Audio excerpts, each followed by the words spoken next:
I've been an instinctive knife thrower for almost 10 years now, and over the years I have learned many different styles and techniques of knife throwing. In this video, I'm going to teach you everything I know about knife throwing, which includes what knives to use, how to control, how many times a knife rotates before hitting the target, and how fast a knife rotates before hitting a target, so you're not limited in what distances you can throw from, and how the weight and the balance point affect a knife. With these techniques I'm about to show you, you will be able to throw from any distance. You can use these techniques to throw anything with a point or sharp edge. When people get into knife throwing, the first mistake they make is the knives they buy. So I'm going to tell you what to avoid when picking your throwing knives. Don't buy Zombie, Apocalypse, or any gimmick knives. Those are junk. If they come with a dartboard, don't buy those either. Don't get light, thin, or small knives. Those are dangerous to the user because they are more likely to bounce back at you and they are harder to control.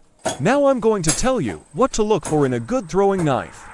I can't give you a specific throwing knife to use because there are many different styles and techniques, and different knives work better for different techniques.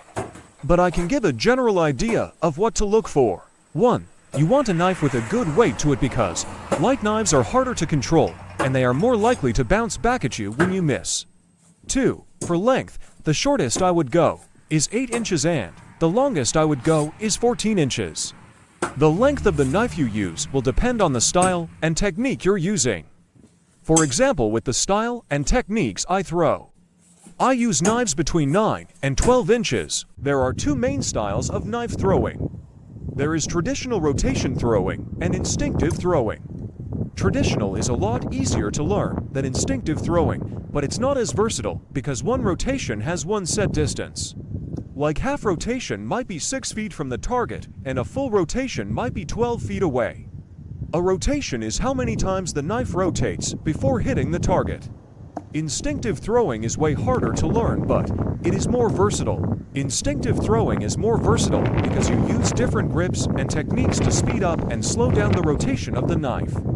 I typically only throw full spin, half spin, and no spin. I can throw them from all different distances because with instinctive throwing you control the knife as opposed to traditional throwing the knife controls you.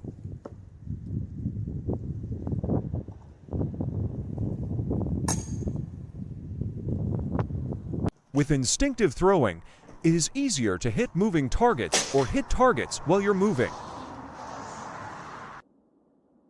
How a knife is weighted is very important because it determines how the knife is going to fly through the air when you throw it. There are 3 types of knives. They're handle heavy, blade heavy, and center balanced knives. Center balanced knives are knives that the blade and the handle are weighted evenly. To find out how a knife is weighted, you have to find the balance point. If the balance point is closer to the blade, it's a blade heavy knife, and if the balance point is closer to the handle, it's a handle heavy knife. If the balance point is in the center of the knife, it's a center balanced knife. Most traditional rotational knife throwers prefer center balanced knives because the knife rotates evenly no matter if you throw by the handle or the blade. But handle heavy and blade heavy knives are different, and I will explain. For example, if I throw a knife that is handle heavy by the handle, then I throw that same knife by the blade the same way without making any adjustments in my throw. The knife will rotate faster than when I threw it by the handle.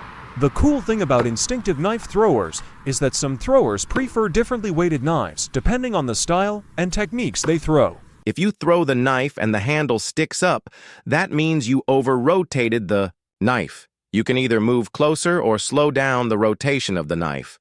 If you throw and the knife handle points down, that means you under-rotated the knife and need to move back or speed up the rotation of the knife. To speed up the rotation, you move your hand down the knife.